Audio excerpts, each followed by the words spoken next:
इसी के साथ अगले वक्ता को मैं बुलाता हूं, पूजा काबरा। हम लोग यहां बैठे किस लिए हैं? हम लोग बैठे कर्म के लिए। हमें पैसा कमाना है, कर्म करना है, आगे अपने को आगे और आगे तक लेके जाना है। तो जैसे कि हम लोग जानते हैं कि वैदिक ज्योतिष में हो या लाल किताब हो या केपी हो, 10वां भाव हमारा कर्म का भाव है। तो 10वें भाव को बेहतरीन तरीके से हमारे सामने रखने आ रही हैं पूजा काबरा जी। ये तेलंगाना से हैं। तो एक बार आपका इनका दोबारा से हाथ स्वागत मैम।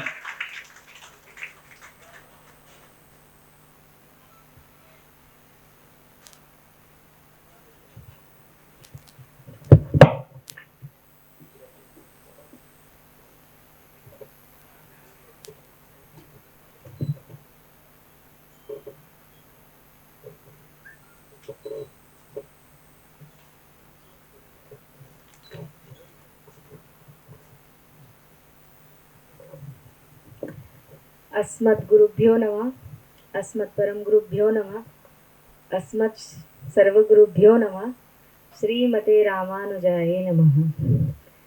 सर्वप्रथम जो मेरे मंत्र गुरु हैं उनका आशीर्वाद चाहूँगी। उसके बाद जिसकी वजह से इस सभा का आयोजन हुआ है या जिनके आशीर्वाद से, तो दादा गुरु पंडित जी की, क्योंकि वाणी तभी फूटेगी तब उनका आशीर्वाद होगा। उसके बाद जो हमारे गुरु के गुरु हैं, अच्छा पता नहीं शायद पितरों का आशीर्वाद है, गुरुओं का आशीर्वाद है। पिछली गोष्ठी में जब मैंने YouTube पे कुंवर जी को देखा था तो ये कल्पना की थी कि सर के गुरु से मिलना है। हाँ, और मेरा इस आयोजन में आने का कोई उद्देश्य नहीं था। बस एक दिन ऐसे ही सर को मैसेज किया, सर मैं आ रही हूँ, और अगले दिन सर कुंवर जी की फोटो भेजते हैं कि कुंवर जी भी आ रहे हैं। तो शायद प्रकृति, क्योंकि मैं वैदिक पृष्ठभूमि से आती हूँ, तो कर्म तो हम सभी कर रहे हैं, लाल किताब की बात भी करेंगे, लेकिन कहीं ना कहीं किसी जन्म में हम एक गुरुकुल के सहपाठी थे। कोई अग्रज होगा, कोई पीछे होगा, इसीलिए हम सबका जुड़ाव हुआ। तो हम सबका कर्म एक दूसरे से बंधा हुआ है, इसीलिए हम सब एक जगह इकट्ठे हुए। कर्म सिद्धांत, अच्छा मैं है ना गाय का निबंध पढ़ूंगी, क्योंकि सर बोलते हैं लाल किताब को फॉलो करो, तो जैसी सर ने पढ़ाई है मैं वैसी ही पढ़ूंगी। बुध 5 कॉपी कर लेना, तो मैं दीपक जी को लाल किताब में पूरा कॉपी कर लेती हूँ। तो मैं ऐसा कुछ भी नहीं बोलूंगी जो आपको नहीं आता है या मुझे थोड़ा कम आता होगा या पता नहीं कुछ ऐसा बोलूंगी। मैं बस वही बोलूंगी जो सर ने मेरे को सिखाया है। तो यदि कुछ भी त्रुटि हो तो इसके लिए सर जिम्मेदार है, सर बोलेंगे इसके लिए कुंवर जी जिम्मेदार है, और कुंवर जी बोलेंगे इसके लिए दादाजी जिम्मेदार है। तो मेरी तरफ मत देखना, इधर देखना, ठीक है ना? तो यहाँ पे कोई कवि है, कोई शायर है, हम नारायण के भक्त हैं, तो हम किसी भी सभा में जाते हैं तो हम एक भजन जरूर गाते हैं। खुश नसीबी का जब खुल खिला, तब कहीं जाके ये दर मिला। खुश नसीबी का जब गुल खिला, तब कहीं जाके ये दर मिला। बन गई आज बिगड़ी मेरी, सबसे बढ़िया है सबसे खरी हो मेरे सतगुरु तेरी नौकरी। सबसे बढ़िया है सबसे खरी, तेरे दरबार की हाजिरी, सबसे बढ़िया है सबसे खरी। हाँ, अब जो गुरुजी का आदेश हुआ था तो अपने विषय पे आते हैं। खाना नंबर 10। सर को साथ में लेके चलती हूँ। हाँ, मतलब सर बोलते हैं बुध 5 कॉपी कर लो, जैसा पढ़ाया है वैसा बोल दो। हाँ, ये मेरे को तो विशेष बोलते, और मैं ना जब भी मतलब जैसे सर क्या बोलते हैं, जहाँ जिस स्थिति में हो, जिस सब्जेक्ट के बारे में बात करो ना, उसमें मिक्सिंग मत करो। जो सब्जेक्ट पढ़ रहे हो ना वो बोलो, लेकिन यहाँ मैं थोड़ा सा मिक्स करूँगी क्योंकि इसमें बुध खाना नंबर 10 का बहुत कुछ आपको आता है, लेकिन मैंने एक नई चीज़ ढूंढी, शायद वो भी आपको आती होगी, लेकिन मेरे दिमाग में जब से यही मंथन चल रहा था, 2 लाइनें हैं इसके अंदर। ग्रह मंडल 9 ही टेवे, घर 10वें जब बैठा हो, 6 5 है ख्वाह दोस्त उसके, दुगनी नजर का होता हो। ये 2 लाइनें दिमाग में बस गई। क्यों? कि खाना नंबर 10 शनि का घर है, शनि सांप, सांप के जैसे रहो, तेज रहो, ये रहो वो रहो, ये हम सभी जानते हैं। तो वैदिक का एक रूल है षडाष्टक, 6 और 8। तो शनि खाना नंबर 10, सूर्य खाना नंबर 5। सूर्य शनि दुश्मन, बाप बेटे में कभी दुश्मनी होती है, लेकिन हाँ 6 8 बैठे। यदि हम काल पुरुष की कुंडली से देखें तो जो सूर्य की राशि है वो 5 है और शनि की राशि 10 है। तो सूर्य से शनि 6 होता है और इससे ये 8 होता है।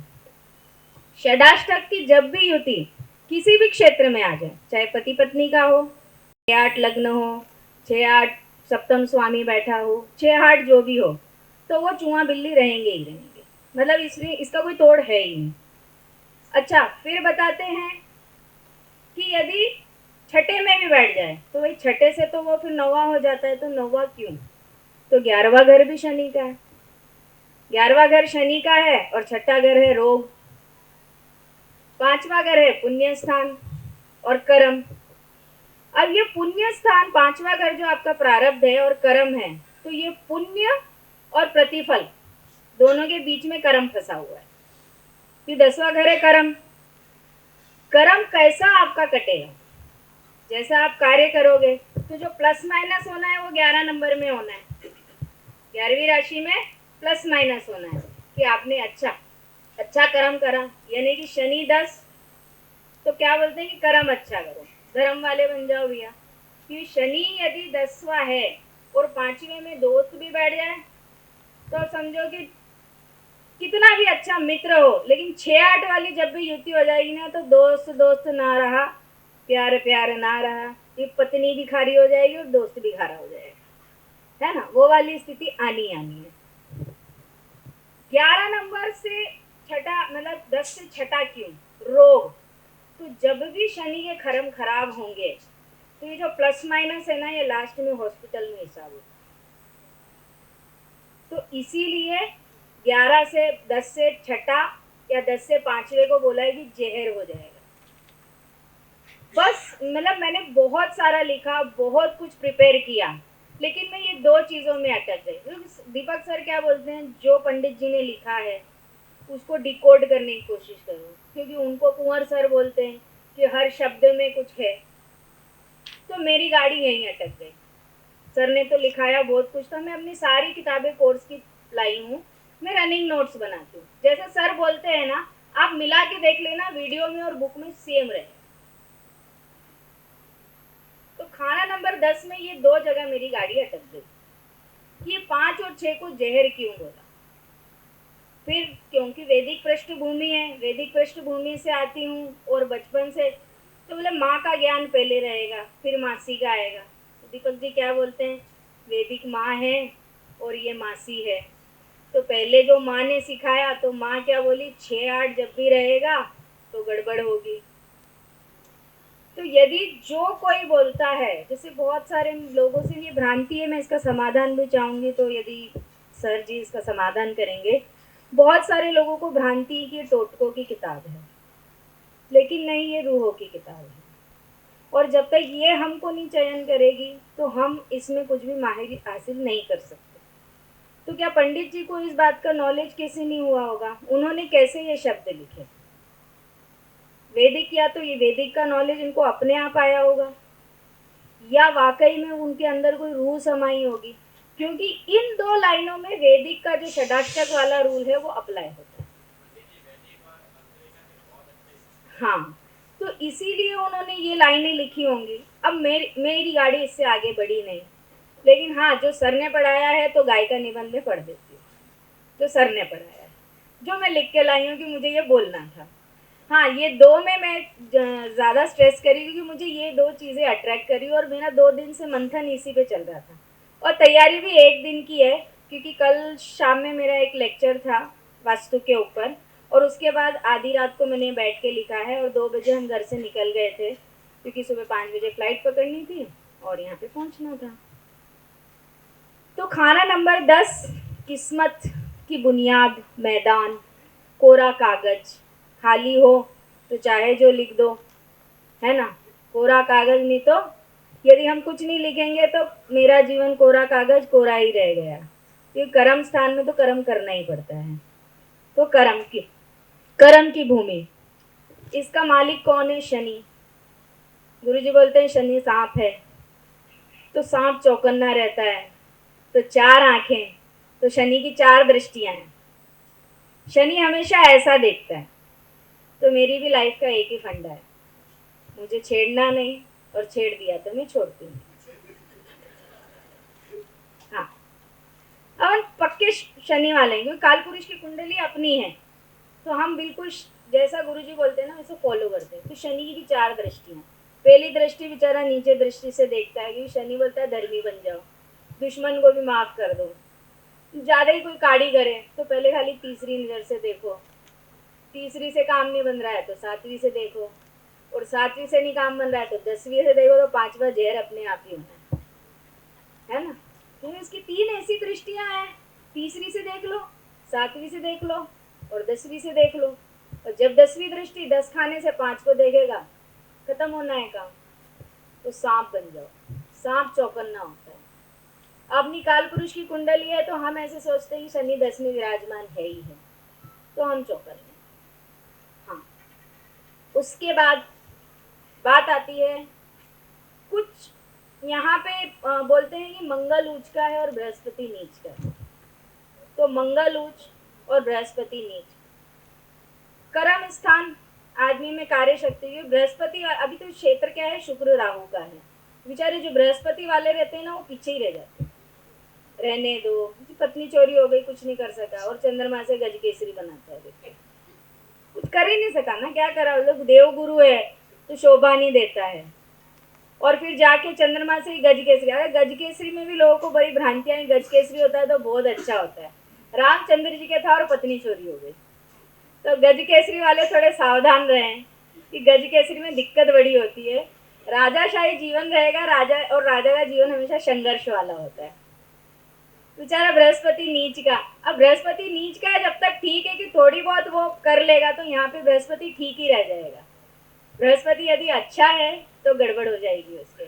मंगल उच्च का है, किसी भी कार्य करने के लिए शक्ति की, ऊर्जा की जरूरत होती है, और बिना ऊर्जा के हम कोई भी काम नहीं कर सकते। तो जिस किसी व्यक्ति को भी ऐसा लगता है वो सुस्त हो गया है, अपना 10 नंबर पक्का कर लो, कुछ ना कुछ कार्य करते रहो। जैसे कोई बच्चा रहता है ना, वो पड़ा हुआ रहता है, जो स्थिर राशि वाले रहते हैं उनको हिलाना डुलाना थोड़ा सा मुश्किल होता है। स्थिर राशि वाले को कुछ भी काम दे दो, भैया पैर ही हिला, तू शनि को एक्टिवेट कर, तो पैर भी हिलाएगा तो तेरा काम हो जाएगा। तो स्थिर राशि, मैं माफ़ी चाहूँगी, मैं थोड़ा सा वैदिक ले आती हूँ, क्योंकि मेरी पृष्ठभूमि वैदिक की है और नर्चर उसी से हुई हूँ, तो थोड़ा थोड़ा वैदिक मेरे इसमें आ जाता है। फिर बात हुई है कि कुछ कॉम्बिनेशंस की बात हुई है कि शनि 10 मतलब शक की हालत, तो शनि वाले को है ना हर किसी पे डाउट करना चाहिए, उसको सीधे हाथ का उल्टे हाथ को भी भरोसा नहीं करना चाहिए। इंजीनियर्स के लिए सबसे बेस्ट होता है, क्योंकि इंजीनियर में एक सब्जेक्ट आता है फ्रैक्चर्ड इंजीनियरिंग, यानी कि वहाँ पे क्या है, यदि हम कोई समाज सुधार का काम, क्योंकि जो हमारा काम है वो सुधारने का ही काम है, तो जिस किसी को भी सुधारने का काम करना है ना, उसको डाउटफुल होना चाहिए, फेलियर कहाँ हो सकता है, क्योंकि हम जो काम करते हैं वो शनि का यानी कि इंजीनियरिंग का काम करते हैं। शुक्र शनि मैन्युफैक्चरिंग ऑफ समथिंग, क्योंकि बिना लोहे के शुक्र वो है जिसमें क्रिएशन की ताकत है, तो हमारा काम भी क्या है, हम क्या है, सुधार का काम करते हैं। शनि क्या बोलता है, धर्म करो, सुधारना है आपको सब। हम सुधार का काम करते, तो जब हम किसी को रेमेडी देते हैं तो कदम फूक फूक के देना है, यदि गलत लग गई उसका तो कुछ नहीं होगा, आपके कर्म बन जाएंगे, सही लग गई तो शास्त्री के घर जन्म, और गलत लग गई तो उसके घर पियोन की नौकरी मिलेगी कि उसके शास्त्री की झाड़ू निकालोगे आप। फिर शनि करवाता वही है, शनि का काम क्या है, कर्मचारी विभाग, तो शनि वो कार्य करवाएगा जो कर्मचारियों के काम होते हैं। कभी भी शनि किसी का खराब है तो वो अपने कर्मचारियों को गलत भाषा में बात करेगा। शनि सुधारना है, अपना 10वां घर सुधारना है, कर्मचारियों से मीठी भाषा में बात करो, क्योंकि पिछले जन्म में इसने आपको धोया था, अगले जन्म में ये आपको धोएगा, क्योंकि ये आपकी घर सेवा करने आया है, अगले जन्म में हम। तो 10वां भाव कर्म का भाव, बस कर्म करे जाओ और मतलब लड्डू खाए जाओ, हम हमारी भाषा में बोलते हैं, मारवाड़ियों की भाषा में, कि अच्छा कर्म करोगे अच्छा लड्डू मिलेगा, और जैसा कर्म वैसा लड्डू। Thank you very much. बोलना बहुत कुछ चाहती थी लेकिन नहीं बोल पाती हूँ, तो thank you very much, thank you for the opportunity Deepak sir. और हाँ सर, मैं मैनिफेस्ट जो करती हूँ तो हो जाता है, तो आज आपके दर्शन हो गए, तो बस लाल किताब सफल हो गई, और शायद आपका आशीर्वाद रहा तो हम अग्रिम निवेदन दे रहे हैं कि आप तेलंगाना में भी आइए। सर का आशीर्वाद रहा तो आप सभी दिल्ली वासियों को अग्रिम निवेदन है कि आप वहाँ भी आके अपनी हमारे तेलंगाना की शोभा बढ़ाएं। बहुत बहुत धन्यवाद। अब इन्होंने मुझे और दुविधा में डाल दिया, ये गलत बोल रही है तो दीपक गुप्ता जी ने पढ़ाया है, और दीपक गुप्ता जी ने अपनी दुविधा खत्म कर दी, मैं गलत बोल रहा हूं तो कुंवर जी ने पढ़ाया। अब कुंवर जी भी कह रहे हैं भैया मैं तो किताब से देख के पढ़ रहा हूं, अब ये समझ ले। इसका मतलब है जितने लोग लाल किताब को पढ़ रहे हैं और जितने लोग लाल किताब को पढ़ा रहे हैं उनका डीएनए सेम है। आम के पेड़ से गिरा हुआ आम जमीन में जाएगा तो आम का पौधा ही बनेगा। ऐसा नहीं है कि आम के पेड़ से आम गिरा और वो जामुन का बनेगा। इसका मतलब जितने लोग लाल किताब कर रहे हैं और जितने लोग लाल किताब आगे करेंगे, पढ़ाएंगे, ये जनमानस तक पहुंचाएंगे, इसका मतलब हम सबका पिछले जन्म का कोई ना कोई डीएनए तो है जो मैच कर रहा है।